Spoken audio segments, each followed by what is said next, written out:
అవతల వాళ్ళు బాధలో ఉంటే ఏదన్నా అంత సాయం చేయటం కాదు. వాళ్ళు మంచోళ్ళు అయితే అట్ట ఎందుకు జరిగిద్ది? దేవుడు అన్యాయస్తుడు కాదు.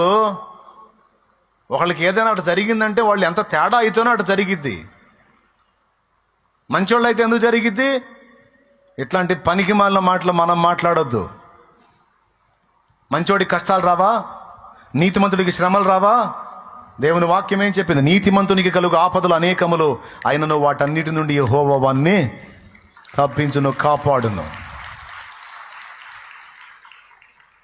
ఎవరైనా ఏదైనా ఇబ్బందిలో పడగానే, వాళ్ళకి ఏదైనా సమస్య రాగానే అద్ది వాళ్ళు మంచోళ్ళు అయితే ఎందుకు జరిగిద్ది?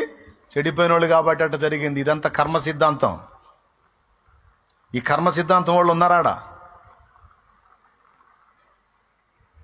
ఈ కర్మ సిద్ధాంతపు మాటలు పౌలు పట్టించుకోవాలా? వాళ్ళ మాటలు నిజంగా నీ బోటోళ్ళు నా బోటోళ్ళు అయితే ఖచ్చితంగా తీసుకుంటారు. ఇక ఆంతన పడి నురుగ్గొక్కొని గెలగలు దండుకొని సావటమే వాళ్ళ మాటల దెబ్బకి.